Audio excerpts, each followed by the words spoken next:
Welcome back to the program on this beautiful Friday. Thank you for making us a part of it. Well, the pandemic took its toll on all of us, right, my friends? Comics couldn't tell the jokes, singers couldn't sing, and magicians couldn't do their tricks in front of live audiences. Well, our next guest felt that pain, but figured out a way to show his tricks virtually. Please welcome Kristoff the Magician. Hi, Kristoff. Good morning, Jason. How are you? I'm doing well, my friend. So we're going to get some magic, a lot of it in the next segment. But I am really curious, and I said this in the tease, you were a lawyer before this. So how do you go from being a lawyer to a magician? Well, for one thing, you say goodbye to a lot of the stress. But as a trial lawyer, I was with Larkin Hoffman for 35 years. As a trial lawyer, it involves a lot of storytelling, which is not unlike magic. So that wasn't such a difficult transition, especially since I was doing the magic through law school to put my way through school, and trial work from there seemed a lot easier, frankly. Because, correct me if I'm wrong, because like I was just talking about my childhood. I wanted to do what I'm doing now since I was 6 years old. I mean, I did my show. I did a fake talk show on a rock in my papa's front yard. You're very similar. You've been interested in magic since you were a kid, right, Kristoff? And when did it start for you? I was about 6 years old. And you did it, and what was it about it? Did you see a TV show? Did you see a movie? Did you read a book? What was the spark for you? It was my brother. He came home and did a couple of silk handkerchief tricks, just blew me away and drove me crazy. And I checked out every book on magic I could get at any library I could find for the next 20 years. So, and then you did magic at your father's bar, right? I did, yes. A misspent youth. What would you do, buddy? Would you just go around to the tables, or how did that go? I went from table to table, bar to bar, in the restaurant. I would just walk up and say, "Would you like to see some magic?" And because I was, 12 years old at the time, everyone was very accommodating, and that helped. Yeah. Let me acknowledge, too, nothing to do with magic, but your backyard is quite magical, if I may pay you a compliment. That is a beautiful, beautiful piece of property there, Kristoff. Thank you. You should really attribute the praise to my lovely assistant, who doubles as my wife. She's the one responsible for all of that. The best assistant there is, right, Kristoff? Yes. Okay, now we're going to do one trick here, and then we're going to take a break, and on the other side, we're going to do more. What do you have for us right now, Kristoff? Well, I thought I'd talk to you about money a little bit. Sure. Right? So I brought along, not what you would call the long green, right? I just brought along 1, 2, 3, 4, 5 $1 bills. Now, there are always a couple of different things that you can do with cash, right? One of those things is to invest it. The other thing that you can do with it is to spend it. And if you invest it instead of spending it, then you can make something magical happen if you play your cards just right. And by that, I mean something like so, where you change it by perhaps a factor of 10 into 5 $10 bills. So now instead of 5 ones, we have 1, 2, 3, 4, and 5 $10 bills. Now, as you may also know, though, there are certain economic forces in play whenever you are investing money. And things don't always work out just the way you want. And so if you aren't careful with your investments, just like that, you can be back to 1, 2, 3, 4, and $5, which is an unfortunate state of affairs. Yeah. But always read that prospectus before you decide how to invest. Okay, now, I don't know what your plans are this evening, but if you could come play pull tabs with me tonight with that trick, I'd greatly appreciate it. Just let me know where to be. Pine Brook in Princeton. No, that is fantastic. That's okay. Generally speaking, it's always the process that fascinates me. Generally speaking, how long does it take you to master an illusion, to master a trick? Well, it depends a lot on the difficulty of the particular illusion. There are some things, particularly with cards, because I've been a card guy most of my life. Yeah. That I can pick up in maybe 15, 20 minutes if it's not too far off from what I've already been doing. but there are a lot of things, both with cards and with other props, that I can work on for 6 months before it sees the light of an audience. Oh my goodness. And last question before we do take a break, before we do some more magic. What did your family say when you're like, you know what, I'm going to stop being a lawyer and I'm going to be a magician? What was the reaction? Actually, Jason, that's not the right question. The right question is, what did your in-laws say when they found out that the man who their daughter married as a lawyer is now going to be a magician? You're right. Okay, Kristoff, let's make that disappear. Let me re-ask. Here we go. Hey, Kristoff, what did your in-laws say when you told them that you were going to stop being a lawyer and you were going to be a magician? My mother-in-law said, you are going to keep your license, though, right? Always listen to mom and mother-in-law. More with Kristoff the Magician when we come back. Back in a moment. It's the backup plan, we call it.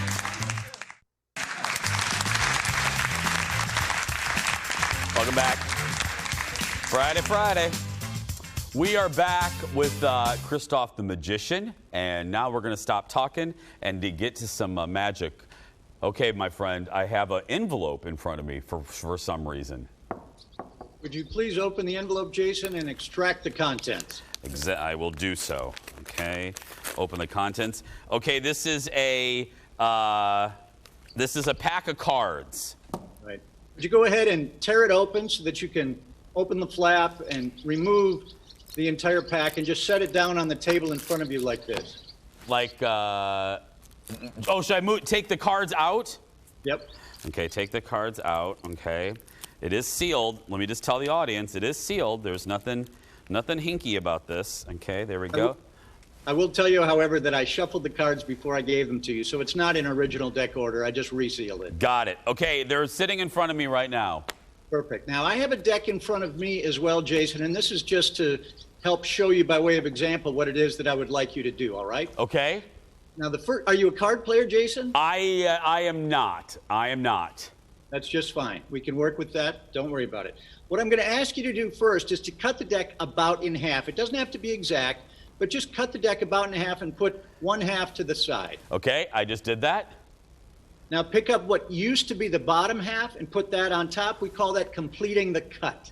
Okay, I just did that. And then square the cards up nicely so that they're sharp corners and all of that. Sharp corners. There we go. There we go. And this desk is a little weird for this. Okay, there we go. That looks really good, Jason. Thank you. Thank you. Now, the next thing that I want you to do, I don't want it to seem that I was too directive, so I'm going to have you cut the deck again, but it doesn't have to be right in the middle. You might just take off 20% of the cards or most of the cards, and be careful not to flash the bottoms of any of the cards towards the camera, but just lift off as many as you want and set them down to the side. Okay. There we go. Okay, I've done that. And then again, complete the cut. Okay, put the bottom on the top. Okay. Now, Jason, are you right-handed or left-handed? My friend, I am left-handed. Okay, I'll try and work with that. Please take your right hand and put it behind your back. So you're only going to use your left hand. Okay.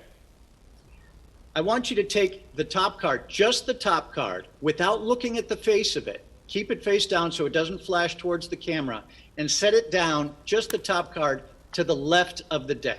Okay, right there, I got it. Okay, to the left of the deck, right there. Yes. Now I want you to do that with another card. Take it off the top of the deck and just put it to the right side of the pack. So the next card on the deck, move it to the right. There we go. Okay. Now we're going to do one more. I want you to take one more card off the top of the deck without looking at the face of it, and don't flash it towards the camera. And then I want you to place it under your buttocks. What the hell kind of show do you think this is, Chris? No, okay, here we go. Okay, now I don't look at it, right? Correct. But I put it under my butt. Okay, there we go. It's under. Thank you for the applause on that one. There we go. Okay. Now, Jason, I just want you to focus on the card to the left of the deck. This was the first card that you dealt, all right? Okay, I'm looking at it right now. I want you to just think about what card that feels like to you. Okay. Does it feel like a black card or a red card? Feels like a black card. All right. Does it feel like a club or a spade? Spade. All right. A spade. Now, does it feel like a number card or a picture card? A picture card being Jack, Queen, or King? It feels like a picture card. Okay. Which one? Jack, Queen, or King? Queen. So it feels like this card is the Queen of Spades to you, right? Yes. Well, let's see how you did, Jason. Go ahead, turn that over and let the camera see. If this is the Queen of Spades, I'm going to just lose it. Me too. It is the Queen of Spades.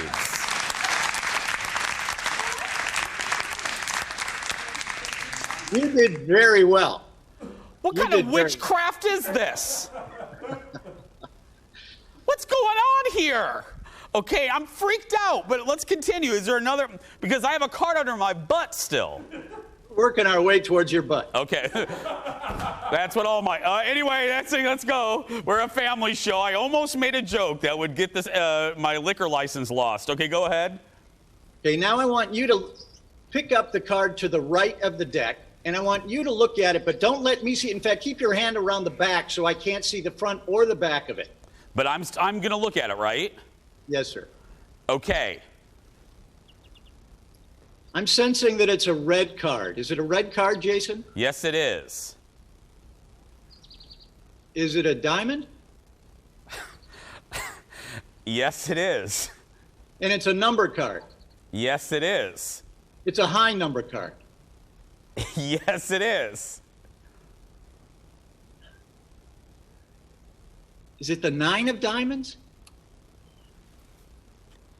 No. Was I close? You were very close. Let's see what it was. It is the 10 of diamonds. Ah, damn. It is the All right, give me one more try. Okay. I want to have one more try with what you're sitting on. Okay. Now, you haven't looked at that card at all, right? No, I put it under my butt and I left it alone. All right. I don't know why, but I'm thinking that it is probably a black card. In fact, I'm thinking that it's a club. I'm thinking it is the 6 of clubs. Would you go ahead and take it out and show it to the camera, please? 6 of clubs. Hold on a minute. There it is. 6 of... The 6 of clubs. Thank you. The 6 of clubs. Pulled from my rear. That's never said before on this broadcast. Look, oh my goodness. What? Seriously, this is crazy. This is, okay, I am floored. Kristoff, thank you so much. My goodness. This was fantastic. I don't know how you did it. I don't want to know how you did it, but that is great. Tell your in-laws you made the right decision. Thank you very much. Thank you, my friend. Kristoff will be performing at the Southern Theater in October. For tickets, go to southerntheater.org, and you can also head to KristoffTheMagician.com. Wow. Okay. We'll be right back after this. Back in a moment.